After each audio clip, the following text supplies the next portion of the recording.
If you run a company, whether it be as a first-time entrepreneur or a seasoned CEO, you face challenges every day. And for many of you, you're doing it alone. For more than 40 years, Tony Robbins has helped business owners like yourself understand how successful your business could be, the level it's at today, and how to close that gap faster with fewer costly mistakes along the way. And now he would like to underwrite the cost of a free one-to-one business strategy session from one of his top business coaches, a $600 value. In that session, you'll learn how Tony's business systems can impact your company. See, what most people don't know is that when Tony acquires or starts a company, he brings in 6 systems that are proven to create monumental growth, up to 300% in the first year alone. To learn more about these systems, to get business owner resources, and to claim your free session, just go to tonyrobbins.com/CEO. tonyrobbins.com/CEO.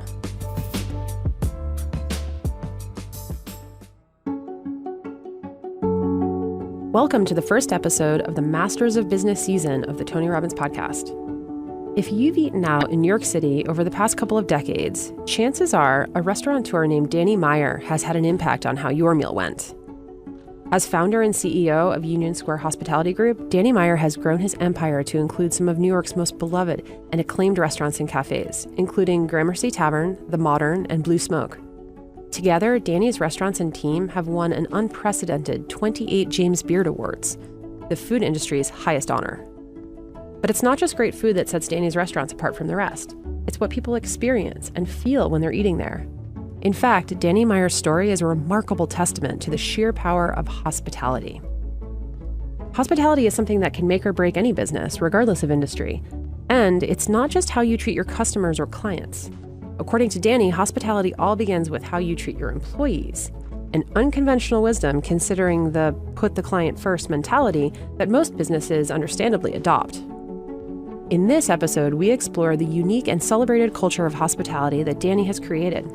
He shares with Tony how he's managed to scale that culture across Union Square Hospitality Group, as well as Shake Shack, the fast casual restaurant he founded in 2001.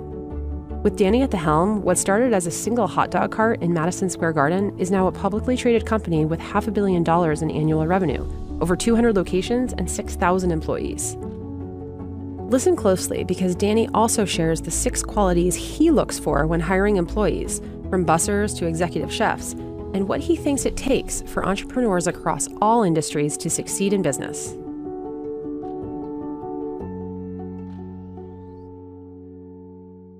Danny, thanks for joining us. Oh, what a pleasure. What a great crowd. What an amazing crowd. I've been soaking up this energy, and it's just like, Well, you got some energy. I mean, the number, 50 restaurants do you have, different chains now? Is that correct? One chain called Shake Shack, but everything else is a restaurant, yeah. Yeah, it's wild. And, you know, the way you've differentiated to have the kind of impact you have across all these different restaurants blows us away. And you're doing things, as you said, about what people feel. But maybe tell us where that feeling comes from you to want to serve like that. I know you're from St. Louis, Missouri originally. How was the way you were raised? Anybody from St. Louis out there? All right. How was the way you were raised? How did that affect your philosophy of food and restaurants? I'm curious to start with. Well, I think it affected me in so many ways. The first thing is I love food. And I love stuff that you put in the glass, too, of almost every stripe.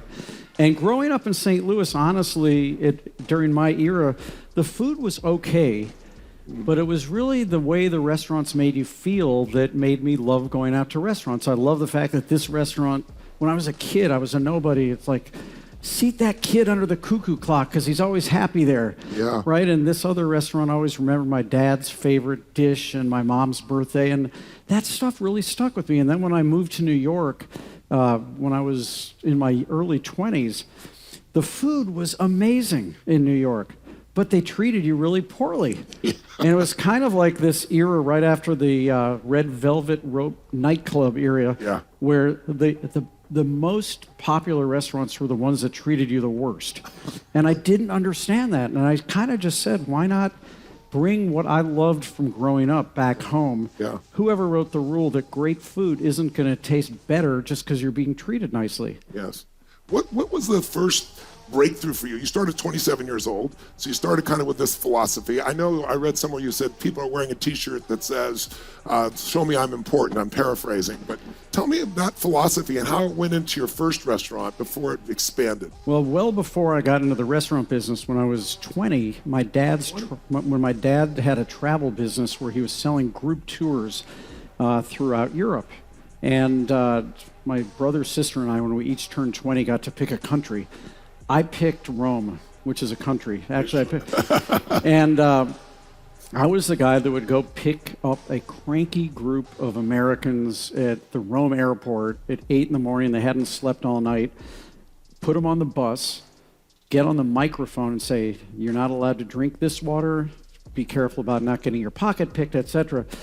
And I had this crazy reason that I was going to take the crankiest person on day one and turn them into the happiest person by day 5. Love it. And the more I did that, I kept getting tips and I kind of liked it. I kind of liked taking something that made me feel good, that made other people feel good, and making money from it. How did you do that? How did you take the person who was most cranky and turn him into one of the happiest ones over those couple of Well, I think the same way that you were just saying is that everyone truly is walking around with this sign, this invisible sign around their neck that says, make me feel important. But the thing is, it's invisible, so you can't see quite how brightly lit it is, and you can't see the font size. But the biggest thing I learned how to do was to read the subtitle, because every one of those signs has a subtitle that starts with the word by. So make me feel important by leaving me the hell alone. Make me feel important by letting me tell you everything I know. Make me feel important by just listening to me. And I feel like that it's an amazing gift in business.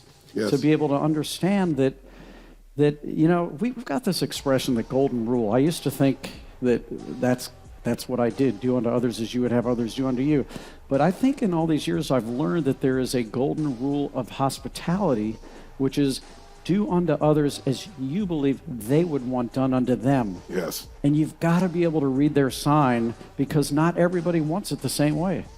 You remind me, I was talking with a gentleman who started MTV, and at one point he took over Six Flags Magic Mountain, and he told me that he did this initial lecture where he told everybody in the company, he said, we're going to compete with Disney. And people were like, we're not going to compete with Disney. This guy's insane.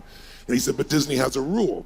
When you get within 5 feet, you must make eye contact. When you get within 3 feet, you say one of these 3 or 4 things. You must treat them well. He goes, I want you to treat people like their family.